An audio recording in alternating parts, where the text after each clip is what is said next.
Hey, what's going on, Clippers fans, Clippers people, Clippers folks? It is me, William Updike, here with Clips and Dip. This is season 2, episode 25. If you don't know, we are Clips and Dip, your favorite Los Angeles Clippers podcast.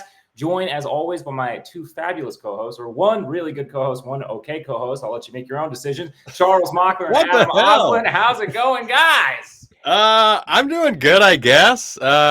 Clippers won. Went to see The Killer in theaters. That was awesome. Got a new pair of shoes today. Had a late brunch. I'm feeling great after what we saw from the starters specifically last night. So I'm doing good. Adam, how are you? I'm doing okay. I had to watch The Killer at home because I wasn't invited to the theater with these guys or any theater. It takes you forever to be done after the game. We had to make a tight 10:30 showing. Guys, there's midnight showings out there on a Friday night. You could not of The Killer. We looked. Whatever. Netflix really limits those releases. You guys are killing me. Okay. I was a little underwhelmed by the ending, by the way. I liked it. I thought it was good, but I think the ending was. All right, we're gonna finish up. We're gonna finish up. Talk about We're gonna finish up with our thoughts on the Killer. So be sure to stay tuned for that. But we are talking about the Clippers. They're back in the win column. Meaty win over the Rockets. We're gonna talk about that. What we liked from the starters, as well as some of the sloppiness from the offense. And then in the second segment, we got to talk about what is going on with this bench. They continue to hemorrhage points. It was on full display in that game, albeit a win. And we'll also have a little preview for you of the Spurs game coming up. Clippers got a Texas doubleheader. I don't know what you call that. The two-horn? The two-horn? I don't know. It's the stationary two-step is what I'm calling it. Oh, all right. That's fantastic, actually. Yeah. Let's get right into it because I think as clunky as the offense looked at times from the Clippers, for me, one of the most encouraging or one of the most positive takeaways was we did get 3 great individual performances from 3 of our top guys. I'll let you, Adam, jump in. Where do you want to jump in on what you saw from the starters? Pick your poison. You can go with Harden. You can go with PG. You can go with Westbrook if you want. Not a starter, but hey, I know you like to go off the rails on this show. Who, me? I'm going with James Harden because this was somewhat of a playoff template for how things could go. The intensity in this game and late in the fourth quarter, the desperation you saw really from both teams because the Rockets wanted to keep their winning streak going. The Clippers wanted to end their losing streak. It was impressive. It was ratcheted up. There were big moves made late. But I was getting frustrated with the amount of hero ball by Kawhi and Paul George being the only guys taking shots for a while. There was about a 4-minute stretch from the 6-minute mark to about the 2-minute mark where the Clippers didn't make a field goal. And I said, look, you brought in James Harden to run the offense through him. And what happened after that? He finds Ivica Zubac for a couple of easy ones. Zubac has a block on Sengun and then dunks on him on the other end. Was so Paul good. George, which is one of Jalen Green. Has to be. I mean, so far that's Zubac's best dunk of the season, and might end up being the best dunk of the season for Zoo for the whole year. He had 2. They were pretty similar in the last 2 minutes. I think he had all 6 of his points in the fourth quarter in the last 2 minutes, and it was all due to the threat of the pick and roll with James Harden and also Zoo just being fierce, just being a beast out there. And I guess post-game, Coach Lue came out and said, not I guess, I listened to it, but he said that Ivica Zubac was dealing with some of those back spasms in the first half. He didn't have the same bounce. Well, it was there in the fourth quarter when they needed it most. That was his best stint of the season by far, one of the best of his careers, because you can make the argument he was the best player for them in the fourth quarter. Now, he was dependent on James Harden setting him up, but the way he was finishing with authority and the block on Sengun, who he played beautifully all night defensively. The Rockets, they won 6 games in a row for a reason. I know a lot of people still, it's hard to wrap your head around the fact that the Rockets were playing that well, I guess. It just doesn't really compute because they've been down for so long. Yeah. But the truth is they were playing very good basketball, and the Clippers made them look pretty average for the most part. Guys who were playing great in Sengun, also Jalen Green getting blocked like that by Paul George. And then Paul George getting the layup on the other end off a pass from Kawhi Leonard in transition. That block from PG-13 after he had just missed a 3, like he was upset with himself. He got back on defense. Then Kawhi ripped it from Jalen Green and got a steal. Well, I had what, 5 steals in this game? I don't have the stats right up in 3 of them in the fourth quarter from Kawhi. This was that fourth quarter last season against Memphis to also break their losing streak after they had lost their first 5 with Russell Westbrook, after they had given up that 50-point third quarter. It looked like it was all falling apart. And then the Clippers said, enough, we have to win this game. And they did. That's what it looked like out there. But James Harden coming through with that clutch shot, that's what he can do. Oh, my God, the 4-point play. Oh, my God. Look, for everyone questioning the move and Russell Westbrook going to the bench or them deciding to play through James Harden, it's like, how do you not see the vision, guys? I posted what I said in July on this show. When I said, look, I think the biggest reason to do this is so Russ is coming off the bench where he's better suited, where he can run the second unit. And he did not have a very good game early in that fourth quarter. Oh, we'll talk about it. YOLO three-pointers. Yeah. But this was James Harden having the ball in his hands more than he ever had. And guess what? He looked the most comfortable he's ever had so far in a Clippers uniform, and it's just ramping up. You could see it from the Denver game. He's slowly getting better and better, more downhill attacks at the basket. The step back 3, though, was just a thing of perfection. We've seen that go against the Clippers, go against the entire league for so long, and finally the Clippers had that on their side where he gets fouled on an and one step back 3-pointer and converts the 4-point play to win it. There couldn't be a more poetic way for the Clippers to end the losing streak than James Harden doing that against his former team in the Rockets. Yes, we were talking about kind of the big 3 individual performances, and I put this down in the breakdown, but this game felt like a worst case scenario offense win for the Clippers. And what I mean, like, it's not bad, right? Like, we still don't have, it's a new starting lineup.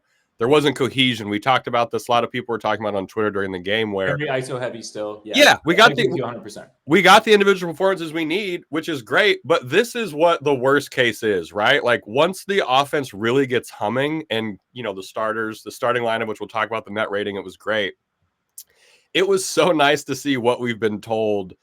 If things break down, we have these guys to still get it done, and we got it done against a team that had the 6th best defensive rating. Like, this was exactly the kind of win, other than a blowout, which wasn't going to happen against this Rockets team. This is exactly the kind of win. No, I disagree. It really could have, but we can get into that in a bit. But it didn't. But this is what we loved from the big 3. Like, Kawhi started slow. He took 2 field goal attempts in the first quarter. I thought he was odd. I thought he was kind of invisible in the first, through no fault of his own. It's totally. It's still very much one. Damn. Yeah, but he made it. It was a 3. His first, he started 3. Remember, Charles, I was telling you, I was like, in the Terrence Mann starting era, Kawhi has 100% field goal percentage. But anyways, right. It seemed like he was deferring a lot. I at one point had to look up at the jumbotron to be like, Kawhi's still on the floor, right? I thought it was that apparent. So they're very much still in the tentative steps, where they're trying to feel each other out. No one's trying to step on anyone's toes. But Charles, sorry, I defer back to you. I cut you off there. All good. And then PG, he started hot, really rough stretch on the 3rd, but who was there to pick everything up? The other 2 guys. This is everything we were sold. It was a small dose of it, but comforting win. Yeah, sure. Some would say a microdose. I don't know if comforting win is the right word, but it's a really this is some shit we can get used to. And any win after a 6-game losing streak, I'm going to go ahead and go on record and say is a comforting win. Okay, yeah, that's it was a necessary win, right? Yeah. Not a must win. It was a must win. Well, if you want to say that feeling of you have to have it type of game, it's early in the season, but you're right. It's as close at least as you can get without being in a playoff situation and needing an early season victory to start to turn your season around. Yeah. And then the starters were plus 20 in 16 minutes. We talked about Zoo. Terrence Mann had a very Patrick Beverley-like stat line, 21 minutes, 1 point, 6 boards, 3 assists, 1 steal, 1 block, plus 15. What did we think? Weird to take a knee knock there or something too. Yeah, right? Which before he shot the free throws, which for his 1 point. He made 1, which would be his 1 point. He took it. He was grabbing his knee there after a play, and it seemed like he was being a little tentative to put weight on it. He did not go back to the tunnel though. I was watching that in stadium, and he did stay on the bench. So hopefully that is nothing to serious. What did we think of Terrence as a starter, Adam? How did you feel on his debut? Perfect. It's exactly what I've been wanting. This was the starting lineup when we talked about who do you want starting. Like, this was the starting lineup I said I wanted from the get-go. Once the straight. It's the starting lineup we thought we were getting. To be fair, like to the front office's credit and to Ty Lue's credit, this is the bill of goods that we were sold. It's not like this came out of nowhere. This is the bill of goods that we were sold coming into the season. I definitely think it's what the front office has wanted, but having that versatility out there and switchability with James Harden, who you can just sick on whoever the best offensive player is on the other team for a few possessions, so Kawhi and Paul George don't get tired or worn out guarding those guys. To their credit, they were spectacular late with their defense, but maybe it's because they had a little bit more in the tank because they got 16 minutes with that starting five and Terrence Mann doing a lot of the dirty work. And I think he had a play where he had a nice offensive rebound that looked like Patrick Beverley, to your point, Chuck. And I'm trying to see here. Yeah, he did have one offensive rebound, and I believe he kicked it out for a three-pointer. Like, just making those little plays like that. By the way, Ivica Zubac, that kick out he had, it was on the short roll in the fourth quarter. I think it was Harden to Zubac, then to Paul George. He misses the three-pointer, and then Zubac bats it into the hands of Norman Powell, who knocks the three-pointer down with 6 minutes left. I just can't say enough about Ivica Zubac in that fourth quarter. He was amazing. But Terrence Mann, more about Norm when we talk about the bench. But sorry, with Terrence Mann, I thought was a very natural fit. Yeah, it's just easy. It's just seamless. He's never a negative. It never, ever feels like Terrence Mann has a bad game, regardless of the shooting stats. Yes, he's not the Avery Bradley unstatable, but he is an unstatable that seems to contribute more to winning. Yeah, unstatable that contributes to winning, I think, is a great way to describe it. There were a couple times early in the game, I think it was the first two opportunities for this, where Harden passed up a catch and shoot three, and you kind of heard the crowd on the second one kind of be like, what are you doing? Like a little but that felt like it evened out a little bit, and they kind of figured out that maybe Terrence should maybe be taking those catch and shoot threes or something like that. So we saw kinks being worked out in real time for the first time with James Harden, which, hey, it took some time, no real shocker there, but it felt like we were seeing guys iron things out as the game went on, which we hadn't with the other starting lineup. We just were running our head into the same wall every single possession. And this, it was like shots were falling, which was great from our 3 stars, which makes things easier always. But like they were figuring shit out in real time. Terrence and James had kind of a defensive discussion after a blown coverage. I can't remember who got the easy layup, but someone on the Rockets did.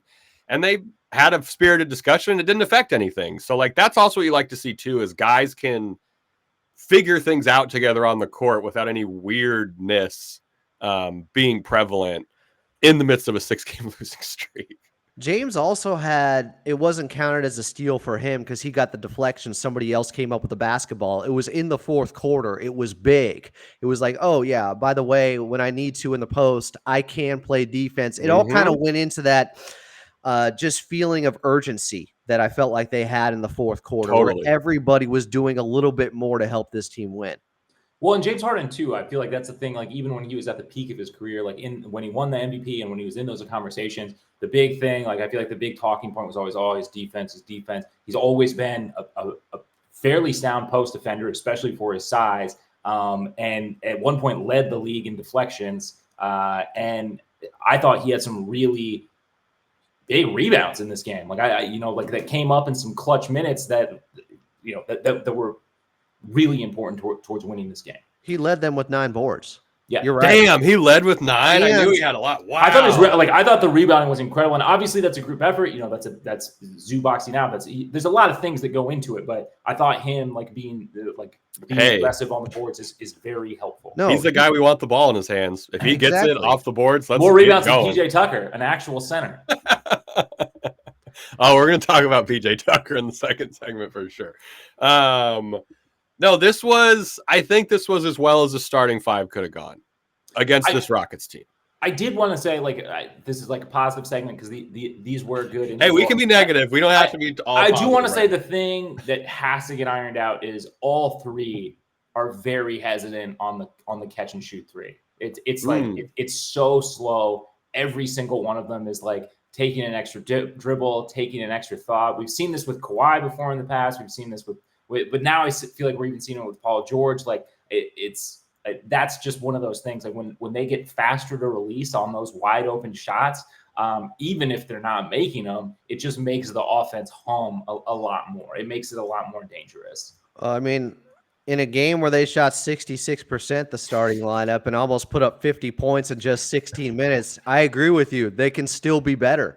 It's crazy to say, but they had an offensive rating of 130, a defensive rating of 70. The starting lineup, like, they were crazy. Great. Like, for that to happen in game one, where Russ comes off the bench and Man to be in there, I do think it speaks a lot to Man and just smoothing out the kinks in the offense and also just being in tune defensively together. What was cool too was just like Ty Lue before the game, he was asked about pace and he was just like, I don't care about pace anymore. Like, but to say to kind of like, I think Adam, we were there. It was very funny how he responded to this question. But I think he meant like pace doesn't mean we're just sprinting up and down the court. This goes back to what we talked about with like what you were saying. Once they figure out to shoot these threes a little quicker, the offense looks quicker. Yeah, right? And then Harden getting these boards, that helps the pace more too, because it's pace within the game itself. It just doesn't mean sprinting up and down the court. Yeah, I agree 100%. And I think when we think about pace, we think about teams like rip roaring in transition, and like it would be great if the Clippers could get some of those easy buckets. That's just not really been their game. It's never really been their game. There are different ways to improve the pace, and I just think even having the ball be less stagnant in a possession. And not having that hesitancy to shoot when there is an open shot there, like not looking, because we've seen this too, even when the Clippers offense was humming a lot better, right? Like one, maybe two extra passes, like people being maybe a little too deferential. And that's even, before adding James Harden. So it's just one of those things. Like pace to me it's important, but it's not only one thing, it's not just running all the time, because that's not what this Clippers team is ever going to be. I think there was – sorry, keep going. No, you go. There was an example of that early in the third quarter where the Clippers are down 2 at the half, and they got up 4. So they were a quick +6 to start off the third. But then there was a play where Kawhi Leonard had it on the left wing. It was knocked away from him. He goes almost into the backcourt to retrieve it, and Coach Lue said, enough. Timeout at the 8:42 mark of the third quarter, just because they started playing slow again. Like within the half court set, there was no movement. It was ISO ball. And I think that's why he called that timeout. He had just seen enough. Their offense was already starting to fall into those bad habits. Yeah, Ty knowing when to call that. Ty's timeout management was a little interesting last night, but that was a great timeout on his part. He also came in that press conference. He did not seem to be in the highest of spirits, which I don't know who would be during a 6-game losing streak. So I'm very happy for Ty Lue as well to get this win after everything that had been talked about during the insanity of the 6-game losing streak. Yeah, people were weight off your shoulders, especially with 2 days off afterwards. You lose again, 7-game losing streak, more of the same questions. That's what I was worried about. If they would have lost this game and then 2 days off before playing the Spurs, like it just would have been. The national media pays attention to the Clippers now when they're losing. Usually, if they're playing good, they say we don't want to trust them yet, and if they're playing bad, they say, "Awesome, let's do more." Yeah, they say this is who this team is. So happy for Ty Lue. Yeah, they easily could have lost this game. They were down 6 late. Yeah. I thought when Jabari Smith blew a double-digit lead, as they were knotted up at 94 with 3 minutes left, and then Jabari Smith Jr. hits that 3-pointer. It felt like at that time, because nobody could score, that it was like a 20-point lead, just them going up by 3. That's how it felt. And then the offense ran through James Harden, and they go on a 12-1 run to finish out the ball game. God, it was good stuff. It was, and also before we go to the second segment, in-season tournament, fun. Like the vibe. It was fun on last night at Staples. I mean, it's tough to say, right? Like, was this more – I don't know that this was more like the intensity was because it was in-season tournament game so much as it was one team with a great winning streak and one team with a great losing streak. blue court, made it more fun. How about I'm not giving the in-season much credit for the intensity. I think the Clippers knew they needed to win. I'm cashing my check from Adam, my $75 check from Adam Silver for mentioning how good it was right now. So you guys can feel free to hop on, get your extra $75 or not. Coming up, we've loved the starters. We talked about how good they were, but we have to talk about the bench, which was not ideal. If you're wondering what we were just laughing at, if you can't see us, it's Adam's very funny name on our video version of this podcast. YouTube. Hey, dear YouTube. Go to youtube.com/@ClippersPodcast. You can see all the funny names. Subscribe, like, and subscribe. Yeah, that'd be great. But coming up, we're going to be talking what's up with the bench. Daniel Theis had his debut. I don't know how you can judge his debut, but we're going to talk about what happened because he certainly did try and block a couple dunks. The ads have been loud for some people. If that's been the case for you, go ahead and turn it down. We got bench talk coming up in 3, 2, 1. Welcome back in. Clips and Dip, Season 2. Good to be here. I'm Adam Oslin. We got Chuck Mockler and William Updike. If you're watching on the YouTube, my current name is not giving the in-season tournament much credit. I'm not. I'm sticking with it for now. Blue court! Coming up, we'll preview the Texas two-step happening in San Antonio where they're staying. So it's like a stationary two-step, whatever. They're just moving around in a circle. They're just hanging out, hovering. Do you know what a two-step holding is? Pattern? Yeah. A holding pattern is where they'll be in San Antonio. But they do have a day off in between. Monday and Wednesday are those games. So let's talk about the bench, which I think there's real concerns here, to put it lightly.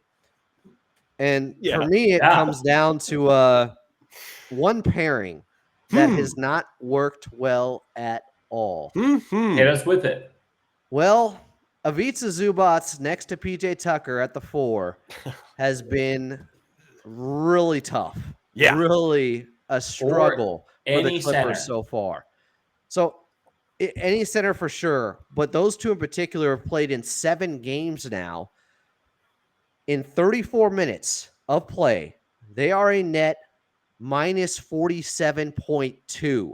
The Clippers are shooting 27% from the floor when those two are out there together. And last night they combined to be a minus 18 as they went 2 for 13 from the floor. The Clippers did when those two were out there.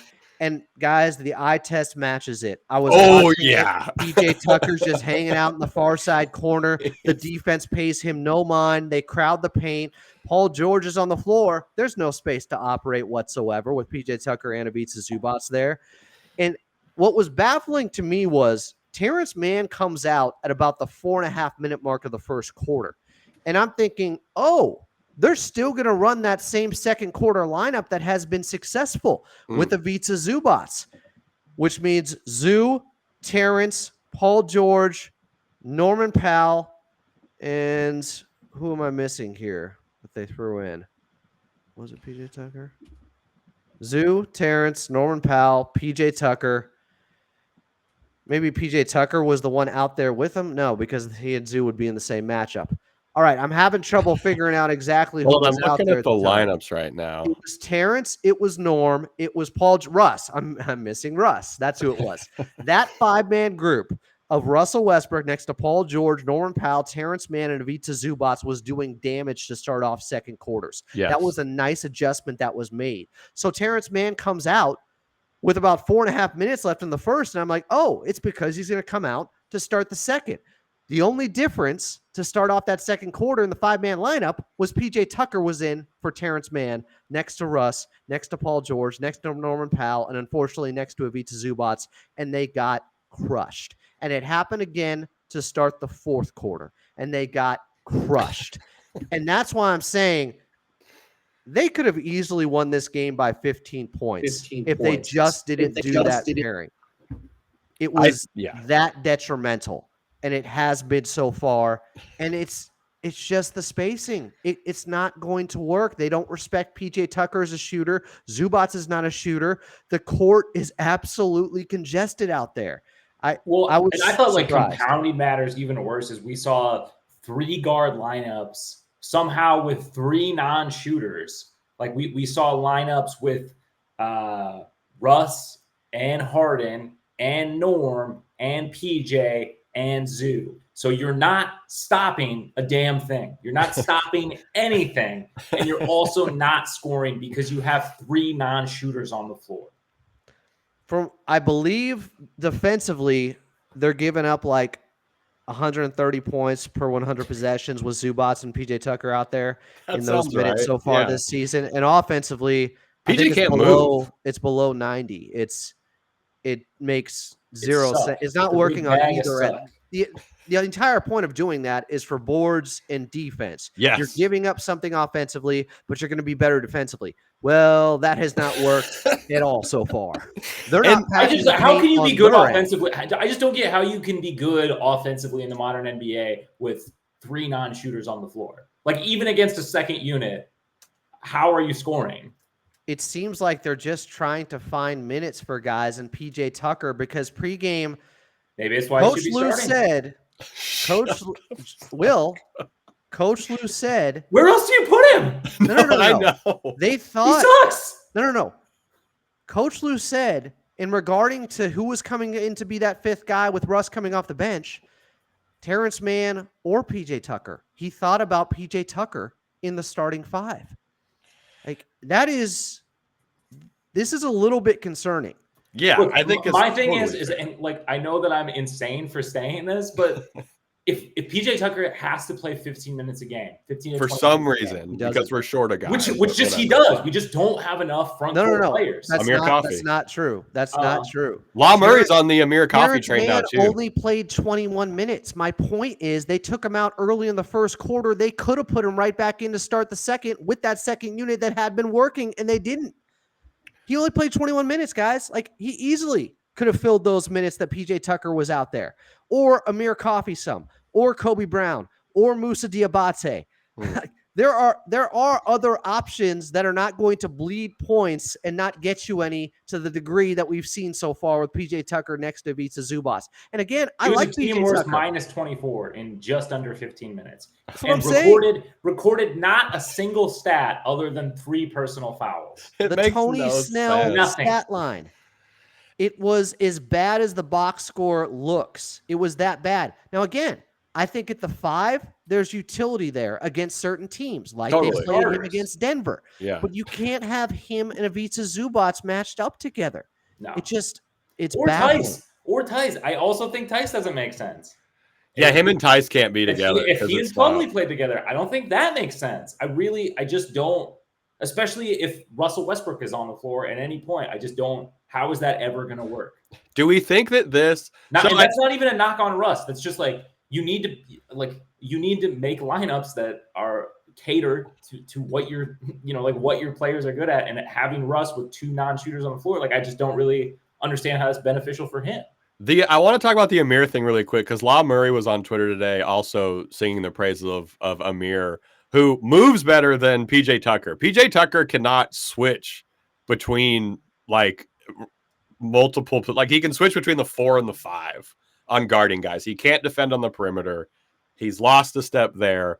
Amir Coffey I think someone on Twitter said this, but they were like, if Amir Coffey brings us 70% of the defense that PJ Tucker does, but 120% of the offense, which is not a lot, but he can shoot the ball and things like that, we should just play Amir Coffey. Like he would be a better option than he knows the system. He'd be a better option than PJ Tucker. He brought up Amir Coffey 2 weeks ago on this show. And then I get somebody in the comments section saying like, Adam, we're not exactly concerned about Amir Coffey right now. There's other issues. It's like, well, he can help. He can help alleviate. The second unit is a huge issue. Guys, we have to figure this out because I thought that, I think that's been like, as they start to gel, even as clunky as it looks, it just becomes more and more apparent. Like this second unit is killing them. Like it is killing them every shift. They're minus 10, but it seems like most shifts. The best. The starters have to come in at this crazy deficit, already not working that great together, and then you're now under the gun. You're always playing from behind. So yeah, everybody wants to get into their ISO thing. Everybody thinks like, hey, let me put some of this on my shoulders. Like it's not a recipe for these guys to ever establish like the penultimate form of their chemistry if all the time they're like, they're at the gun. Well, I'm old enough to remember when Amir Coffey signed that new contract, what a bargain it was to get him at that price, 3 years, 11 million or whatever it was. It's not for him to sit on the bench. That doesn't make it a bargain. That makes it kind of worthless. You're not getting your return on that money if he's never playing anymore, and you're complaining about not having as many wings. I'm not saying the Clippers are, but people in the comment section were complaining about that, and I'm like, Amir is still on this team, guys. Yeah. Like, try him. He's been good. He was legit their best player for an entire month. He kept them afloat before. Like, to say that this guy has somehow gotten way worse, he's not 39. He's 26 or something. His skills have not diminished. What are we talking about? And I have the exact number for you because I want to be exact here, of PJ Tucker and Ivica Zubac in their 34 minutes. Their offensive rating is 83.6, the Clippers, with them two on the floor. Their defensive rating is 130.8. That's a minus 47 net rating in 34 minutes with them two on the floor. So, yes, there are second units that are not going to be a plus, but there's a difference between getting beat by 2 or 3 points in your minutes played versus getting demolished by 18 points in the 8 minutes those two guys were out there last night together.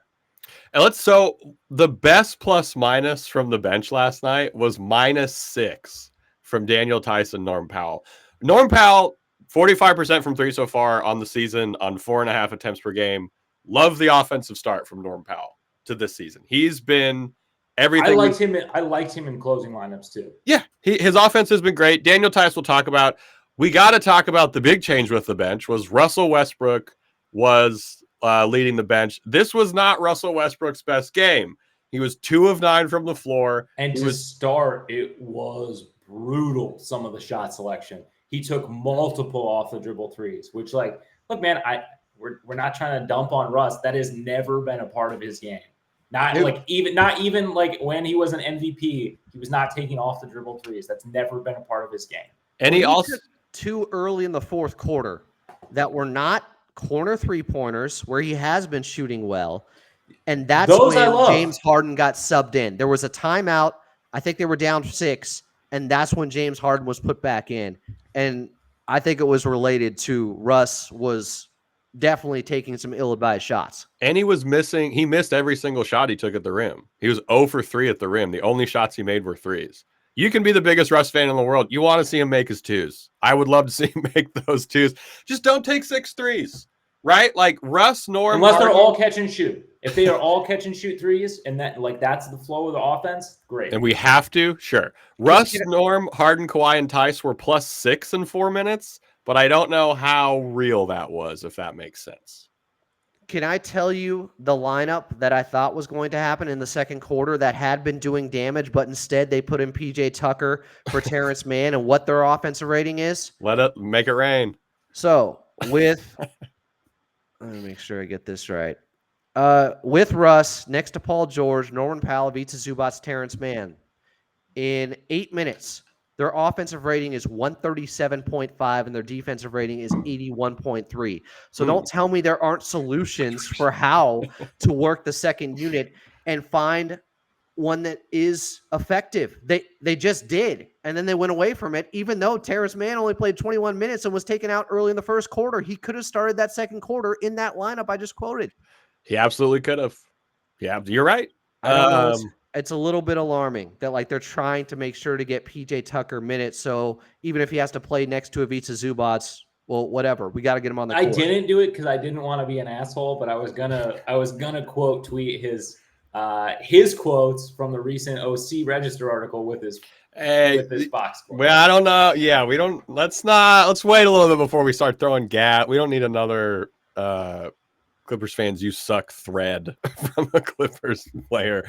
PJ Tucker, bring it on. Do we think the signing Deadman to the G League is maybe an emergency, oh God, PJ Tucker sucks move Adam from does. Clippers? No, I don't. I like the Deadman signing. I'm not against it, but if it was, oh God, PJ Tucker sucks, he wouldn't have gotten 15 minutes last night. He wouldn't get as many opportunities. Yeah. They're looking for something with him. They're trying to see if it flips around with him next to Zubac. I don't think there is next to Zubac though. No, not next to either big. At least not with other second unit guys. Like, okay, If they had Paul George, Kawhi, and James Harden next to Zubac and PJ Tucker, yeah, that's going to be a plus. Make it rain, yeah.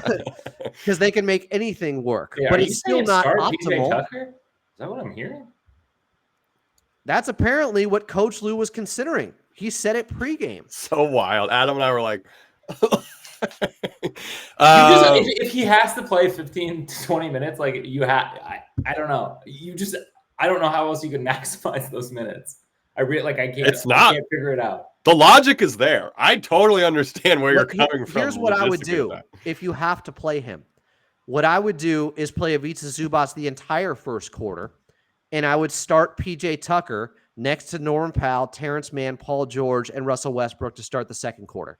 Because at least you have spacing then. Yeah. I don't know how well it's going to work, but if you have to play him, that's what you do. Yeah. I like that idea.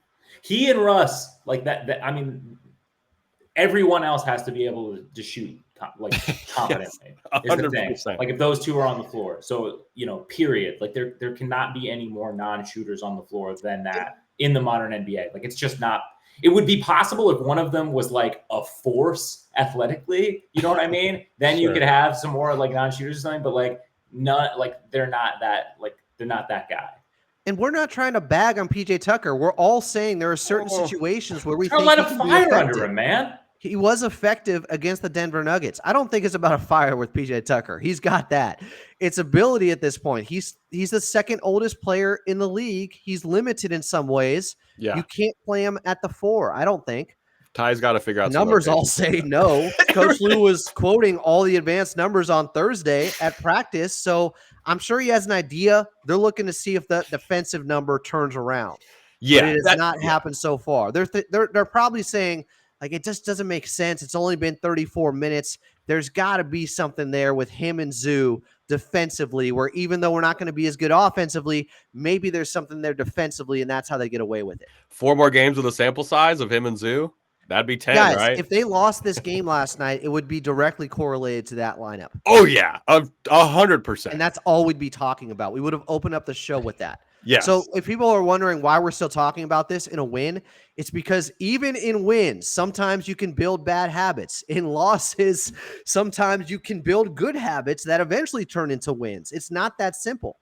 And this is what I meant by kind of the worst case scenario win, right? Like the offense, it was like we needed this because of minutes from PJ Tucker next to a 5. Like we needed all that. And this isn't new in the losing streak, which is now over. Like the second unit has been abysmal. It's been abysmal. But I'm telling you, there's a lineup right there. Paul George, Russ, Norman Powell, Terrence Mann, Ivica Zubac. They're destroying. Play it. It works. So let's talk Daniel Theis. I would say I was a little surprised that he debuted. Not a knock on him or anything. He just, kind of fresh off the plane. Let's get you some minutes. Looked like a guy who was debuting with a brand new team. Got dunked on twice. Got absolutely posterized. But you love to see the effort. You love to see the effort to try and get the block. He did not. Did not seem particularly close, but the effort was there. Did I tell you he'd contest everything at the rim? He really did. You fucking nailed that. And this, it's not like, tried to feed him a couple of times on some passes that I was kind of like, okay, like if like once they get a little bit more in sync, I can see some things go. I can see offensively that pairing picking up a little bit more. I mean, obviously, I still think you prefer to have Mason Plumlee, but in his absence, I can kind of see some things there. And I do appreciate the effort defensively. I do wonder, like, sort of what his game shape is like. Like, we know that he wasn't exactly happy with his playing time there in Indiana. I thought that he looked better to start, not necessarily like in sync, but just activity wise and physicality wise. It seemed like he was getting a little tired as the game wore on. And so I sort of wonder how that's going to change just even as he gets more reps. I don't even mean like clicking in with the offensively or defensively, but just literally, I don't know that he's in his like peak game shape currently. He had a nice, not a knock. Once again, not a knock. He had a nice cut for his only basket, I think, where he just, the defender kind of lost track of him. He just cut straight into the paint. His cutting is going to be really nice for this Clippers team. And the connection is there too. Like, yeah. There was something else with Russ last night in his first game off the bench. He was overpassing a few different times where it looked like he had an open layup. He had an opportunity for an easier shot. And late in the third quarter, He kicked it out to Theis in the far side corner for a 3-pointer. He missed it. And it just seemed like Russ is trying too hard to be unselfish here. Like, no, take that layup there. Like you can't. He had a nice matchup where he could bully somebody and do the rock the baby thing, and he didn't do it. Yeah, and it's an adjustment period for us too. I think Russ is going to be obviously better off the bench than he was against the Rockets. It's the same as it is with the starters. And also there was some stuff where people were talking about how he didn't stay and talk to the media after the game. If you haven't been in an NBA locker room after a 6-game losing streak, once you break it and you win, you kind of just want to go home. I don't think there's anything to read into with that at all. It's also a Friday night game. Yeah, I'm so sorry, but it's a job like any other job. Was he going to see the killer? Yeah, he was there. Sometimes on Friday night you got to go. Fassbender was there. Yeah, dude, that would be sick. Well, he also hasn't talked to the media over the last 2 weeks during this losing streak, so it wasn't necessarily out of the ordinary. Yeah. I can't remember the last time we got post game from locker room audio from Russ. Yeah, and then let's talk Bones. How many more DNP does the 5 to 6 game sample start over now that we have the new starting lineup? I hope not. I hope not too. Well, 6-4 games. Tell me where you put Bones minutes. I don't know. So because then my other idea is, so where do we put them? Who's losing time between Theis, Westbrook, Norm Powell, and PJ Tucker that you actually can take time away from? We need size right now, which sucks. So maybe you give it, you give some I don't think you can't give him Norm's minutes. Norm is doing everything that he should be doing, which is hitting threes. Maybe could be a little better defensively, but I don't think Bones is really helping. I like the effort though, and I actually thought he had a couple of great individual performances on Van Vliet. He's gonna. There's certain guys. It is what it is. There's certain guys that he's more equipped to guard. There's certain things that he can do. Yeah, exactly. It is what it is situation. But it's not for lack of trying. Yeah, I just feel bad for him. Sorry, go ahead, Adam. No, I'm kind of surprised in seeing that through 11 games, Norm is shooting 50% from the field and 45% from the outside. That's crazy. I did not expect to see that. But that lineup they closed with was with Norm in there instead of Terrence Mann plus the starters. Mm-hmm. And that lineup is an offensive rating of 121.2 and a defensive rating of 96.6. So people have been tweeting at me why is Norm getting more minutes than Terrence Mann? That lineup was shooting the hell out of the ball. It was working. I mean, it was working. Yeah. Well, yeah. And you don't even have to quote me that stats. Just watching with your eyeballs, that was working. He's hit some timely threes too. The 6-minute mark 3 in that game off the tap out from Zubats, but then the 3-pointer he hit with about 3 minutes left in Denver, I think is what made Coach Lou stay small with that lineup, and it has worked. Yeah, and yeah, so where you're right, Adam. Where do you put Bones? Where does he go? I feel bad for him, Norm, but you can't. Yeah. It sucks for Bones. He was playing so good. Sucks that Bones is the odd man out. Yeah, we'll say. Or does this obliterate the only other guy? Sorry, what's that? Does this obliterate their ceiling? Is the Clippers ceiling blown because out? That was before they got James Harden. No, topless right now. Slightly different team. On. No, their cap's not flipped off. Nothing like that. The only other guy he could play for is Russ. Which I don't think that's happening. Russ. Those are the only two guys that he could come in for. Damn, that sucks. So people say, why isn't Bones playing? But then when you actually try to. Maybe we run a second unit that's 4 guards plus Zoo. Something to think about. You can think about it all you want. I would rather think about PJ Tucker starting than 4 guards plus Zoo. Any last words on this bench? How are we feeling going? Are we optimistic it's going to get better? Is it mostly on Ty Lue? Tomer asked Ty Lue last night about the matchup with PJ next to Ivica Zubac. Yeah, Tomer Azarli from Clutch Points asked him about it. Said, it's not a lot of minutes yet, but it hasn't looked great out there. And Coach Lue kind of deflected a little bit with it. It was after the game. He said, I need to see, and he says this all the time, so I don't think he's being disingenuous, but he said, I got to rewatch the game tape, something to that degree. So I think the questions are going to keep coming if it's not working. and maybe there will be a change. I don't know. I don't know what else they need to see from that unless they just feel like the numbers are skewed right now. They're better than that defensively with PJ next to Zoo, and it can turn around. I don't know. I think defensively, like they could possibly get better. It makes it so hard to score. Yeah, it's too difficult. Coming up, we're going to be previewing the stationary Texas two-step, as Adam so eloquently named these games against the Spurs. They play on Monday and Wednesday. Spurs are currently kind of destroying-ish the Grizzlies, so their record might be a little bit better than 3-9. The ads have been too loud for you. Go ahead and turn it down. We got Spurs preview coming up in 3, 2, 1. Thank you for joining us here on Clips and Dip. We are talking Clippers versus Spurs.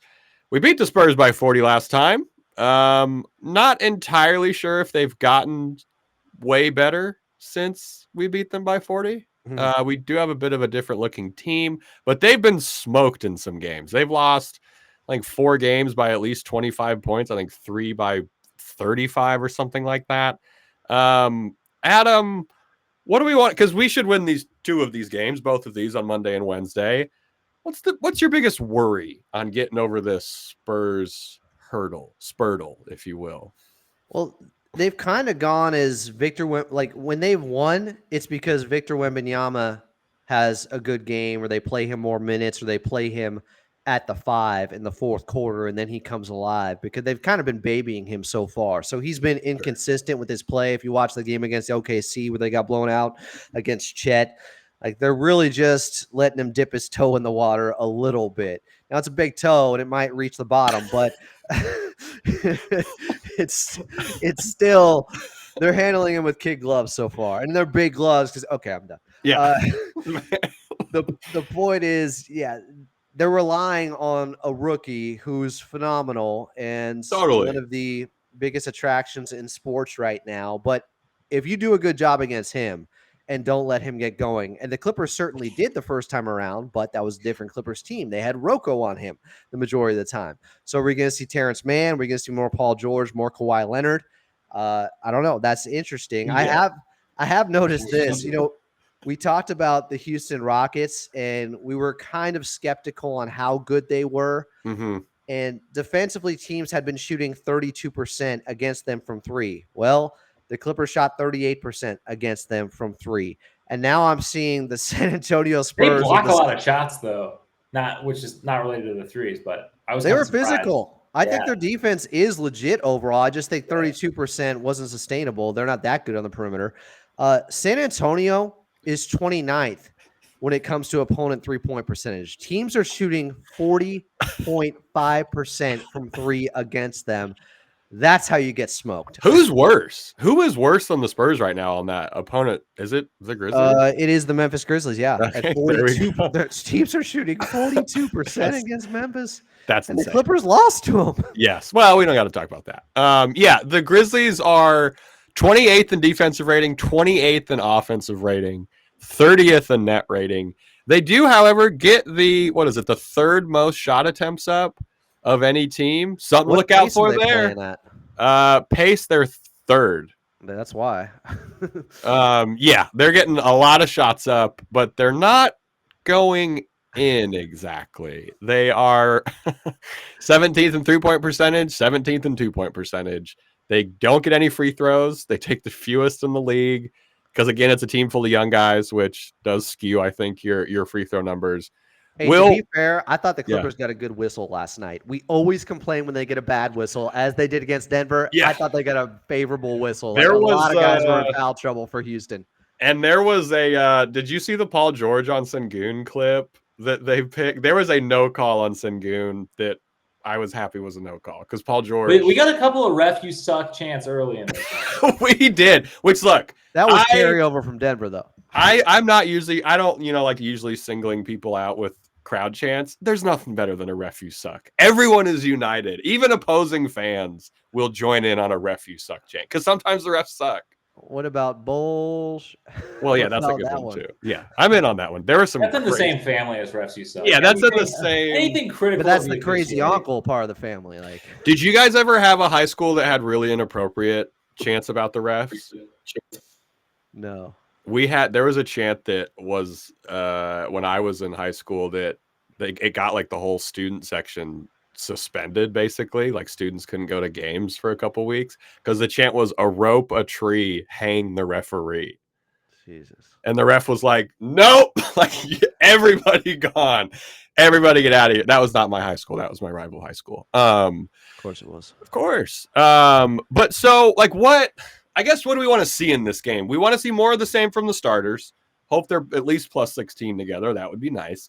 And this is a nice chance for the bench to get a little bit of momentum, right? They got 2 games against quite literally one of the worst defensive teams in the league. The Spurs don't have a deep bench despite playing everybody. They've played like all 15 guys at least 4 times so far this year. There's a chance for Russ to get a little bit of rhythm and maybe figure some stuff out. Like I'm more so. I would like to see some of this, I would like to see some of the hesitancy, especially given how well teams are shooting from 3 against the Spurs. Like I would like to see some of this hesitancy on the catch and shoot gone. I don't want to see any more like double dribble into a step, wait for your defender to like, why are you spotting your defender 3 seconds to come out and guard you? Like, I just don't really understand it. So I want to see that turned around. Yeah, that's a good call. Adam, what are you looking for on the bench?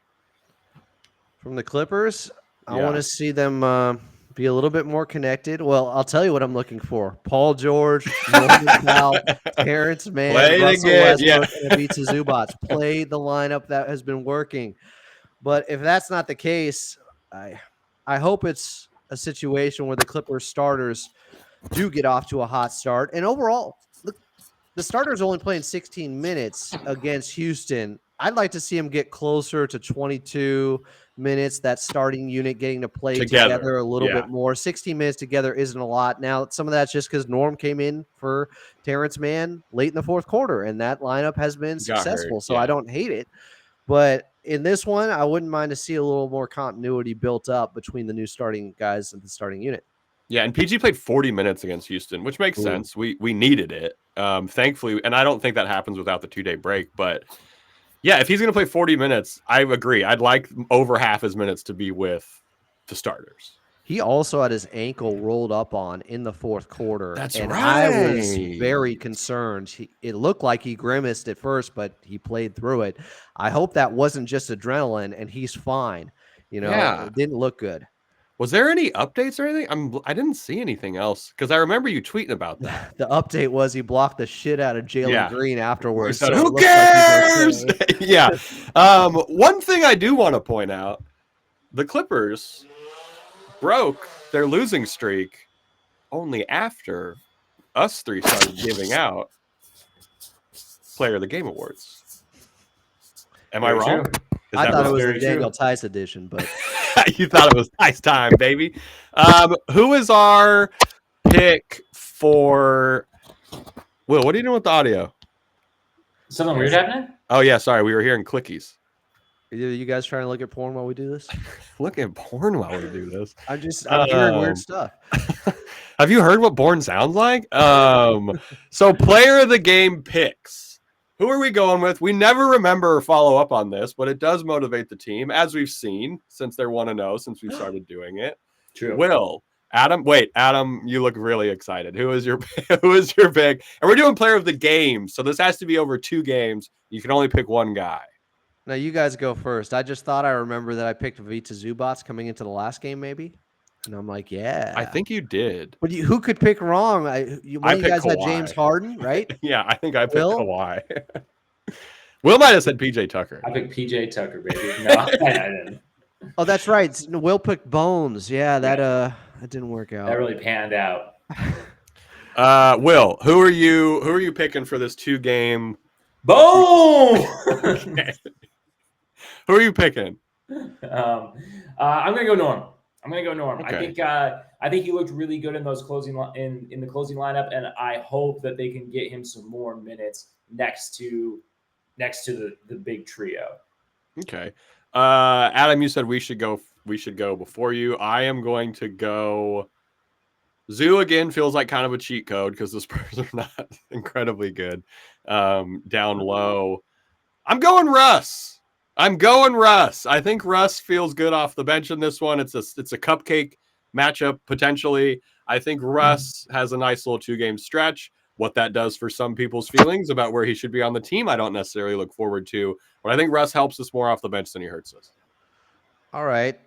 Terrence Mann hasn't scored more than 11 points so far this season. I'm going to take him to go above that in at least one of these games. Hell yeah. So while Terrence Mann's an easy pick because all the little things, but I'm saying specifically he's going to score more than 11 points in one of the games.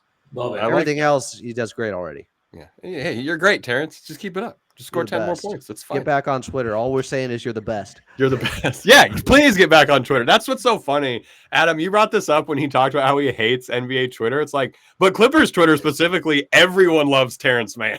Like, no one dislikes Terrence Mann, which makes total sense. I think about that about wraps it up. I think we're doing a double dip after both the games. No, the Killer's not in theaters anymore, so I don't know what the hell I'm going to do after the Killer 2's on Tubi, though. Shout out Tubi. Big shout out to Tubi. I love Tubi. This is not a bit. Tubi's good. I love Tubi. I love Tubi. It has die for Tubi on air. It's James Vanderbeek as the hitman. Yeah. Yeah. It's the Killer. Yeah, it's the Killer with one. Oh yeah, before we get out of here, guys, thoughts on the Killer? Loved it. It was loved awesome. it. I dig that it's exactly what the title says it is. It's exactly what the trailer said it was. It's a movie about a hitman. It's not taking itself too seriously. It's not trying to do too much. I love it. I just thought the ending was a little bit underwhelming because I don't know. Do we want to give it away? It's been on Netflix for like a few spoilers. days. Yeah, no spoilers. But okay, I'll just put it like that then. You thought that the one guy should have been. Yeah, no one's going to be able to crack this code, Chuck. Well, they don't know who the guy is. I will say my favorite part is there's an evil billionaire character, and the costume department for the Killer has him wearing a Sub Pop t-shirt. That was cool. I was like, yeah, yes, I love this. Loser would do that. Yeah, you loser.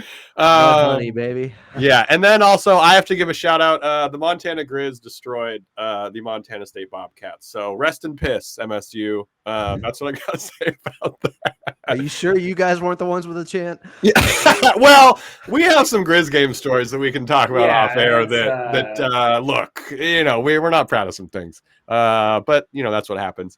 We will probably have a full episode Tuesday, Saturday. Turkey break makes things kind of weird. I'm not calling it Thanksgiving. I'm calling it turkey break from now on. That's my new thing. So cool. Unclear, but we will have one tripod episode next week. I feel like some turkeys are going to be confused. Like, we're on a break. Why are you killing us all? We were on a break. Adam, you love doing this. It's your favorite part of the show. One positive thing to send these Clippers fans out on before they have to go shop for their turkey break fixins. It worked so far. James Harden playing through him late in the ball game. The difference in offensive execution with having some semblance of an offense late in the last 2 minutes on that 12-1 run instead of just ISO ball back and forth. And even when it turned into that with Kawhi Leonard and it was Jabari Smith Jr. on him, yeah, probably shouldn't take that shot. He's a very good defender. He's got a lot of length. Not exactly Wemby, but he's tall, he's long, he's strong. Kawhi defers to another Hall of Famer who ends up knocking down the three-pointer. How about that? It's kind of crazy, an embarrassment of riches. We'll take it. We absolutely will take it. We hope it happens a bunch versus the Spurs over Monday and Wednesday. We hope everyone has a wonderful pre-holiday or whatever you're doing. Welcome to all the new listeners and post-holiday. Welcome to all the new listeners. Find us on Spotify, Apple Podcasts, YouTube, youtube.com/@Clippers podcast. We're going to go live when Ty Lue announces PJ Tucker as the starter, so Will can take a victory lap around wherever he's at, because it weirdly feels like it might happen. That'll be Adam's not going to be there for that one. Yeah, we'll talk to everybody next week, and as always, let's go Clips.